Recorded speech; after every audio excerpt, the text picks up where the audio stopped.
top stories this evening, sponsored by Corps, bringing value home. Government moves to deter crime with new anti-mask law. No spike in COVID-19 cases in Guyana. Government taking precautionary measures. Health Minister. 2 guns disappear from Springlands police station. SLOWE, Conway upbraid police, and President Ali announces major upgrades for good fortune fisherfolk. HGP Nightly News begins now.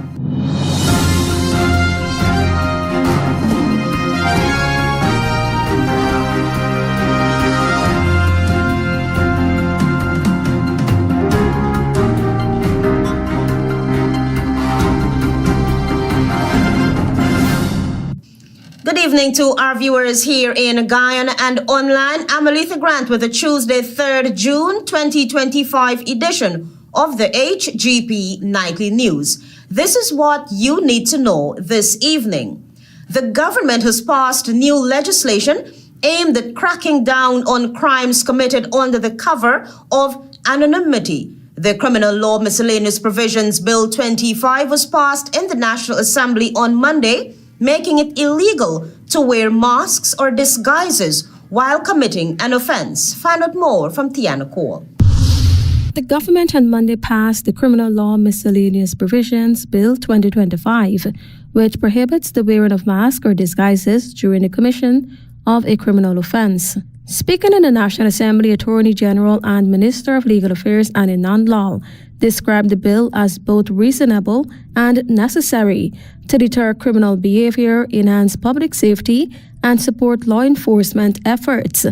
Recently, our country has experienced a surge in a certain type of criminal activities committed by persons wearing a mask or other disguises, which has posed a significant threat to public safety. He added that while facial coverings may be justified in certain lawful contexts, such as public health, religious practices, or cultural traditions, they are being misused for criminal purposes, ultimately undermining public safety and national security.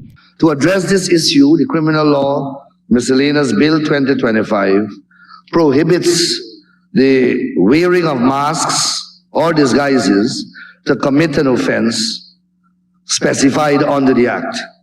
This bill is therefore both reasonable and necessary to deter criminal behavior. The bill therefore sends a clear message that anonymity is not a shield for committing crime. Meanwhile, Shadow Foreign Affairs Minister Amanda Walton-Desir in her presentation rose to support the bill and welcomed the fact that it introduces an aggravating factor for mask crimes. We are a party that is committed to law and order, and so we have no difficulty supporting the amendment. However, Walton-Desir raised concerns about application of the law to private security forces that also utilize masks. We can't, on one hand, criminalize masked civilians who commit felonies, and on the other hand, turn a blind eye to groups of men with an unclear mandate, seemingly under the guise of legality, also roaming the streets wearing ski masks and balaclavas. She stressed that laws should not only impact ordinary citizens, but must also hold the powerful and wealthy accountable. Walton-Desir added that security forces often operate with impunity in Guyana. Tiana Cole reporting for the HGP Nightly News. Thank you, Tiana. The death of Adriana Young has so far remained a mystery, and one political party is again calling on the Irfan Ali-led regime to quote-unquote come from behind the covers on the case. You'll find out more from Travis Chase. In light of the preliminary results of the second autopsy performed on Adriana Young by Chief Medical Examiner of the Gwinnett County of Georgia, Dr. Carol Terry, the Working People's Alliance has once again called on the government of Guyana to come from behind the covers and ensure that the family of Adriana Young get the justice they deserve.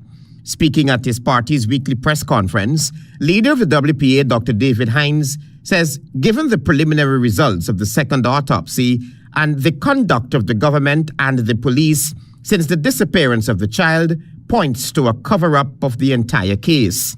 We again call on the government to come from behind the cover and to come clean. We still believe that the government is covering up something. Dr. Terry did tell Nightly News that she could not reach the conclusion that Adriana Young died by drowning, as was the results of the first autopsy. Dr. Terry explained that drowning is a diagnosis of exclusion. Therefore, a pathologist would have to exclude other potential causes. For the WPA, the government of Guyana should take Dr. Terry's preliminary findings into consideration. And we hope that the government will change its mind and embrace the broad view advocated by the pathologists in Georgia. Dr. Hines referred to the circumstances surrounding the death of Adriana Young as a mystery in a small country. In the interest of justice for the family, for the community, and for the country, we think that a solution to what has become a mystery in a small country would, in the final analysis, be very good for all of us. Adriana's body was found in the swimming pool of the Doubleday Hotel at Tushin on April 24 after she went missing the day before. Travis Chase, HGP Nightly News. In the health sector, Travis Chase now reports that there is no spike in COVID-19 cases in Guyana, but the Ministry of Health says it is keeping an eagle's eye on the issue. Health Minister Dr. Frank Anthony is assuring the nation that there is no spike in COVID-19 cases in Guyana. With reports surfacing of several persons being diagnosed with COVID, the health minister told reporters that his ministry has taken certain precautionary safety measures now that there is the rise of a new COVID-19 variant globally. What we are trying to do is to make sure that we take precautionary measures so that we have the mechanisms in place to test if somebody show up at any one of our facility, and if they need hospitalization, that we have the place to hospitalize them.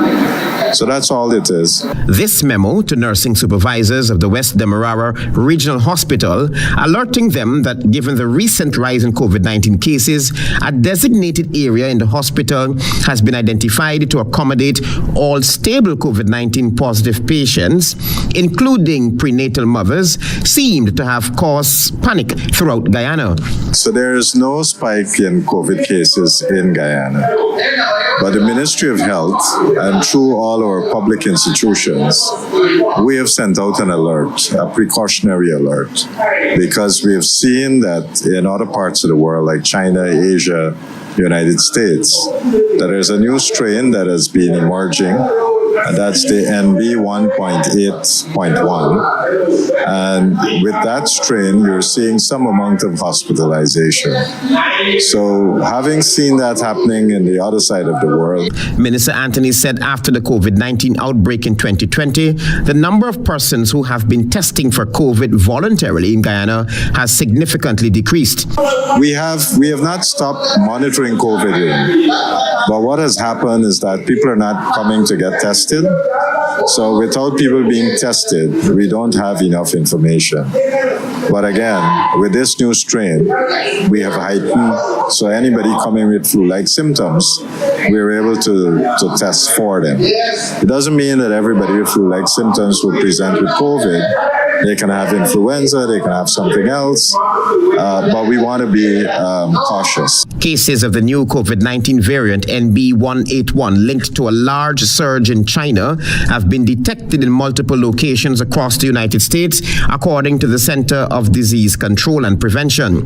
NB181, according to the CDC, is associated with symptoms that are broadly similar to those seen in earlier strains of the virus. Travis Chase, HGP Nightly News. Thank you, Travis. More news after this break. Stay with us.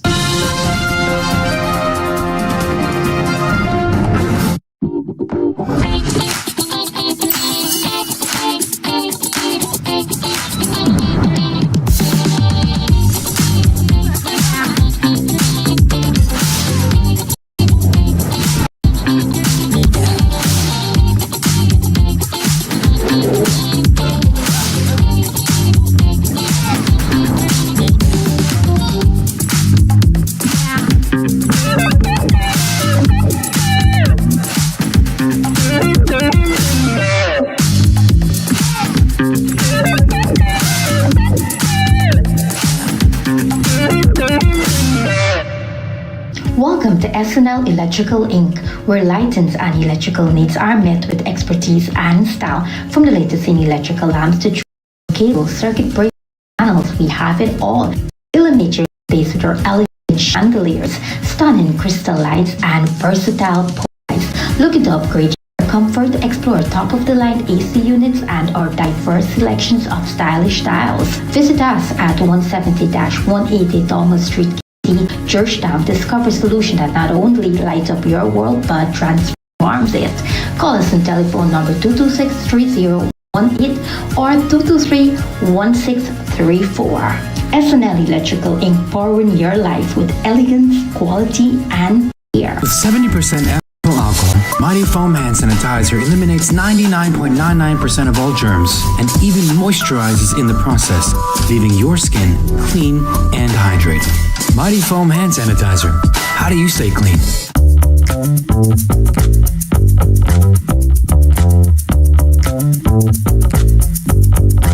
Did you know that local businesses are now providing 100% of several key services to the oil and gas sector? This highlights the significant achievements in local content development. In 2020, only 5% of selected services were provided by Guyanese companies. Presently, that number has reached 100%. Some of the fully Guyanese provided services include scaffolding, transportation, and immigration support, with the inclusion of visa applications. The expansion of local capacity has led to increased investments and job creation. Hundreds of companies are benefiting from the oil and gas industry, and so can you. To access opportunities like these in the oil and gas sector, visit the local content secretariat's supplier portal.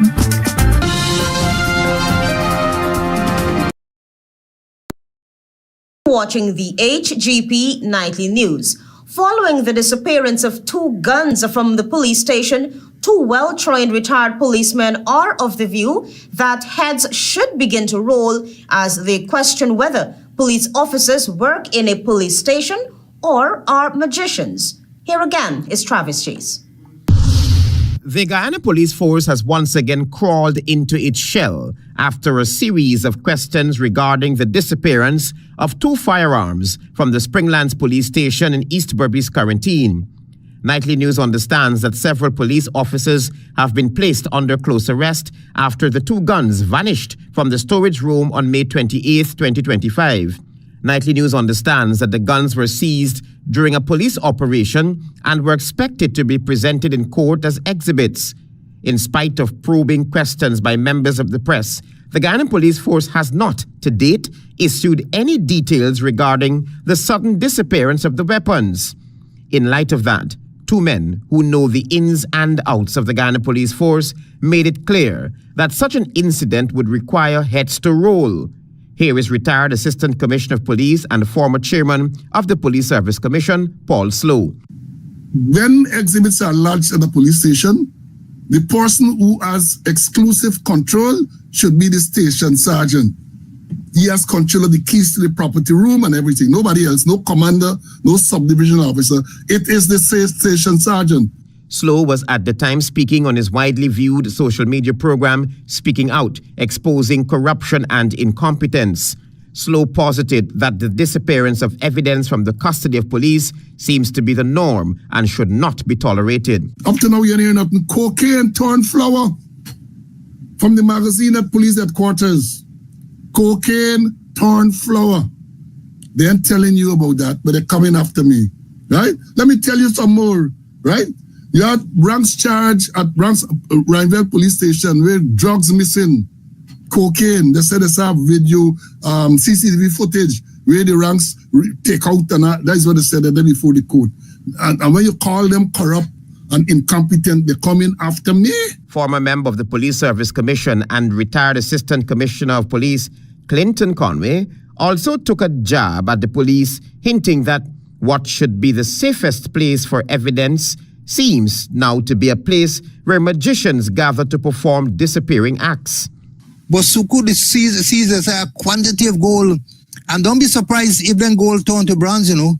Don't be surprised if it turn to bronze. And most of them say if they put them in the TSU armory, well guarded in the army, they're going to turn to bronze. Nightly News was informed that the Police Office of Professional Responsibility is investigating the matter, where the guns disappeared from the safekeeping of the police at the Springlands police station. Travis Chase, HGP Nightly News. Thanks, Travis. Guyana is positioning itself as a pharmaceutical leader in the Caribbean. This was highlighted on Monday as the Ministry of Health and the European Chamber of Commerce launched the European Union's Global Gateway Investment Mission in Georgetown. Find out more from Tiana Cole.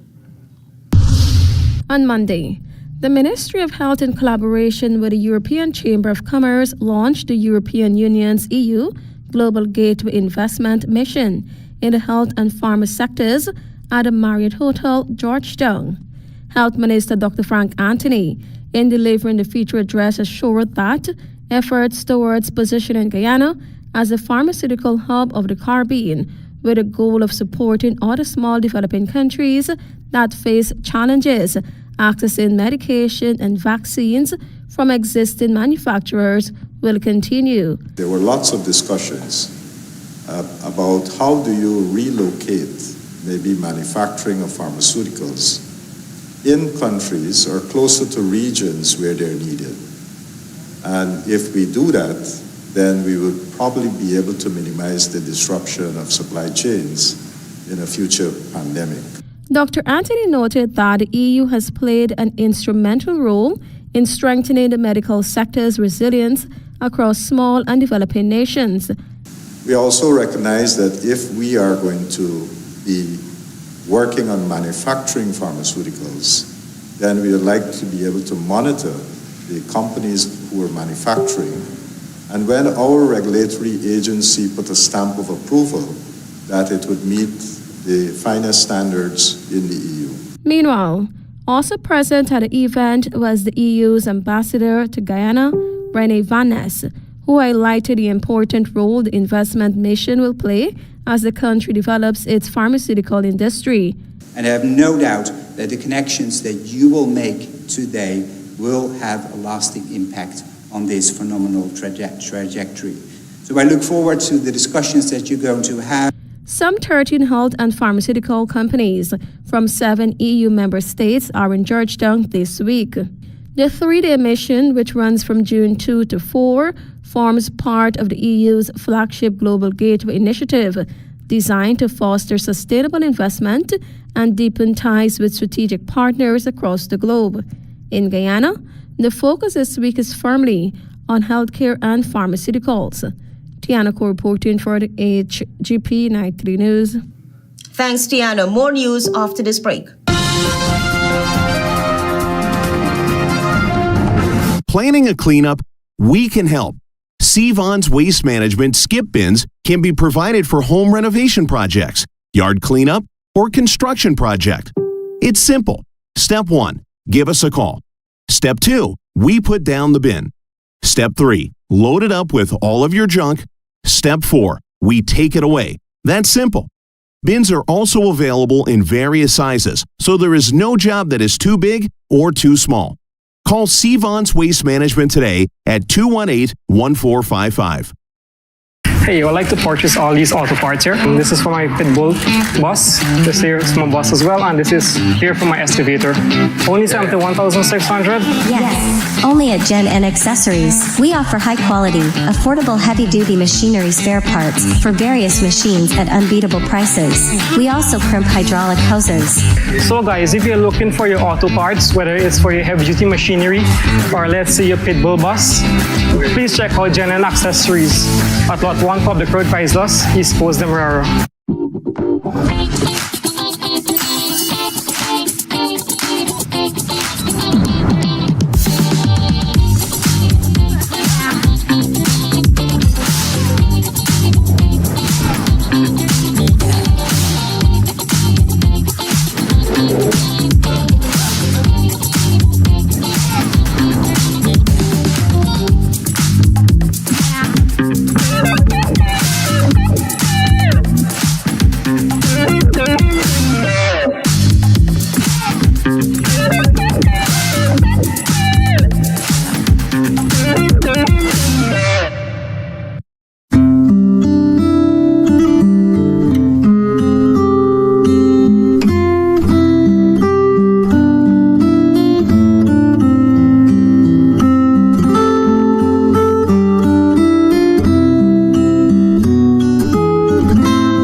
Back, you with the HGP Nightly News as we continue. As the Caribbean brace for yet another active hurricane season, the Pan American Health Organization, PAHO, is urging countries to review contingency plans and activate preventative measures in preparation for extreme weather conditions.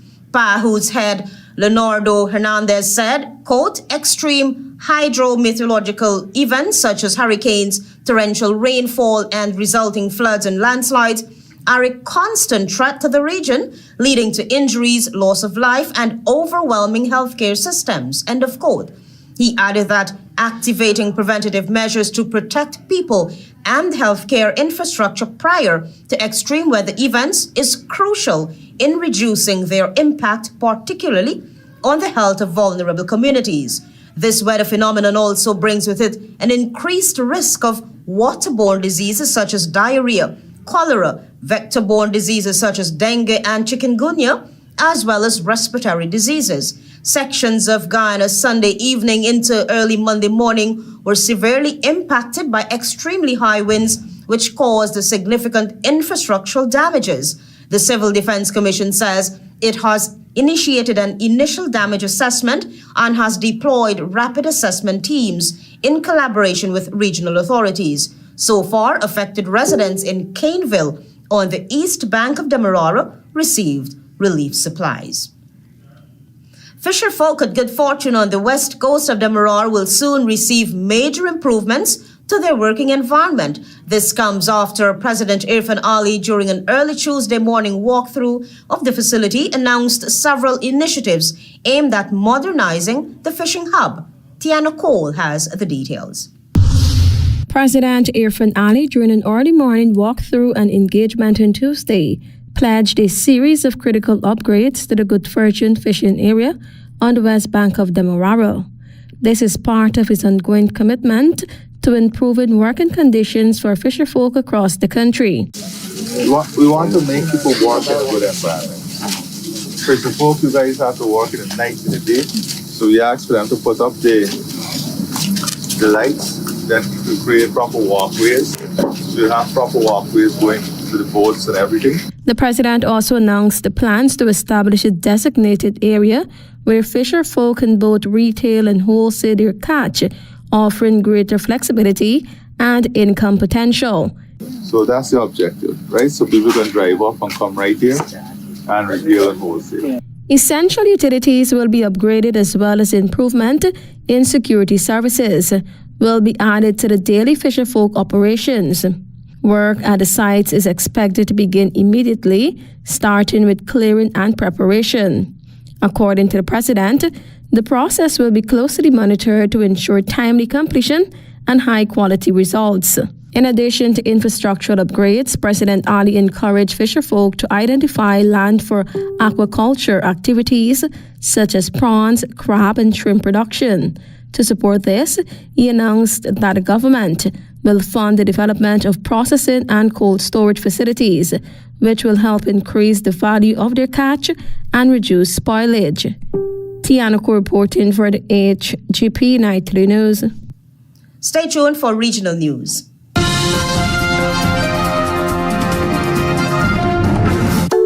Turbo with a new look, new style, with the same great taste in the 250 ml can. Everybody run out now. Go and go grab one. Me charge up with a turbo 250 ml at your favorite spot. Where it sell. New look, new can, same vibes. Jinxing, energize up your life. Vibes up, work time, anytime we are turn up the party with turbo can. Turbo can, turbo can, turbo can. Now available in the new 250 ml can. Turbo energy drink. Charge up today. This Father's Day, Digicel is showing love to the real MVPs, all the father figures who hold it down every day. And we're not talking socks and ties. We're talking an 85-inch TV to watch his favorite sports and a barbecue grill fit for the king of the backyard. 4 lucky winners will take home this epic combo. Just top up $1,000 or more and boom, you're entered into the draw. Give dad the gift of entertainment. Top up now, grill and chill with Digicel this Father's Day. The Ministry of Education wishes to announce that the Because We Care Cash Grant and the Uniform and School Supplies Grant will begin distribution from May 12, 2025. Please note, however, that distribution will begin later in May and in some cases June for certain regions. Therefore, we encourage all parents and guardians to consult the published distribution schedule to confirm when their grant will be available. So, what's been given this year? The grant has been increased to $55,000 per child. This includes $50,000 for the Because We Care Cash Grant and $5,000 for the Uniform and School Supplies Grant. Who qualifies for this grant? All public and private school learners from nursery year 1 to grade 10 who are registered and attending school are eligible. In grade 11, only students who will register for CAPE grade 12 in September qualify, along with current grade 12 students who will be continuing to grade 13. For children entering nursery this year, they must have been registered by March 28, 2025. How do I collect the grants? The parent or assigned guardian of the child can uplift the grant at the child's school. Just make sure to bring a valid form of ID, your national ID card, passport, or driver's license. What if I don't have any of those IDs? No worries, your identity can be verified by a senior official in your community, such as the school's principal or village tusho. Suppose I can't go myself to collect it. What then? You can authorize someone else to collect the grant on your behalf. What happens if I miss the dates? If you miss the scheduled date at your school, a later collection date will be announced. But this will only happen after the national distribution is completed, so it's best to collect it as scheduled if possible. Got more questions? Check the Ministry of Education's social media pages or contact your child's school for more information. In service to you, because we care.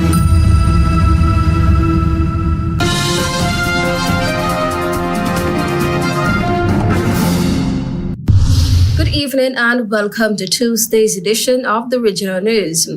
With the 2025 Atlantic hurricane season underway running from June 1 to November 30, the Pan American Health Organization, PAHO, is urging countries to receive contingency plans and activate preventative measures to prepare health systems for potential hurricanes, storms, floods, and other extreme weather events. The call follows a forecast from the U.S. National Oceanic and Atmospheric Administration, NOAA, which predicts above normal hurricane activity for this season. Beyond the physical impact and infrastructure damage, which often disrupts access and availability of essential services, the health consequences of extreme weather events also include increased risk of waterborne diseases such as diarrhea or cholera, vector-borne diseases such as dengue and chikungunya, and respiratory diseases, among others. The NOAA outlook for the 2025 Atlantic hurricane season predicts a 60% chance of an above-normal season, with a range of 13 to 90 named storms. Of these, 6 to 10 are forecast to become hurricanes, including 3 to 5 major hurricanes, Category 3, 4, or 5.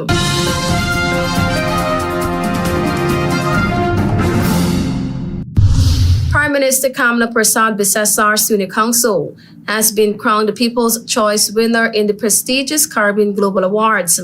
The London-based movement said Persad-Bissessar received a record-breaking 3,850 votes from across the globe in a fiercely competitive field of 58 outstanding nominees.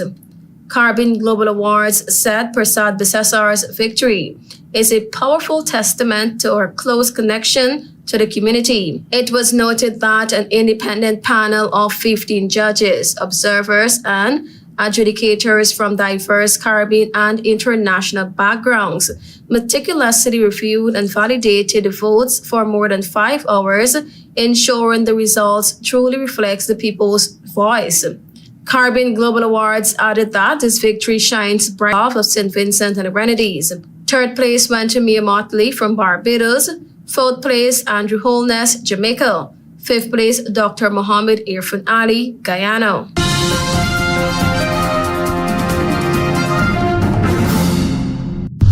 More details are emerging relative to the death of a Clarendon woman whose body was found in a septic pit in Milk River, Clarendon on Sunday, days after she went missing. The deceased is 26-year-old Derica Rogers, popularly known as Muffy, of Gravel Hill, Clarendon. It has been reported that Rogers left home on Tuesday, May 27 to visit a man who was said to have been her boyfriend and who has since reportedly left the island. She was last seen at a bus park on that day, and all attempts that were made to contact her since then were unsuccessful. An official missing person report to the police for Rogers said that about 11 a.m. on May 27, she was seen at her home on Piper Street in Gravel Hill, Clarendon, wearing a navy blue shirt, a pair of light blue pants, and a pair of black and white Crocs. She was not heard from or seen after that. After days of searching, her father was led to a house in Milk River on Sunday, where 2 septic pits were seen, including one that appeared to have been recently covered up with concrete. Rogers' body was found inside the pit along with other evidentiary material, including a pair of Crocs and a bag containing her purse and identification card. The police and firefighters were alerted to the scene, and the body and other items were subsequently retrieved from the pit. A post-mortem examination is to be conducted on the body to determine the cause of death, but family members and residents suspect that she was murdered. Thank you for watching. I am Tiana Cole.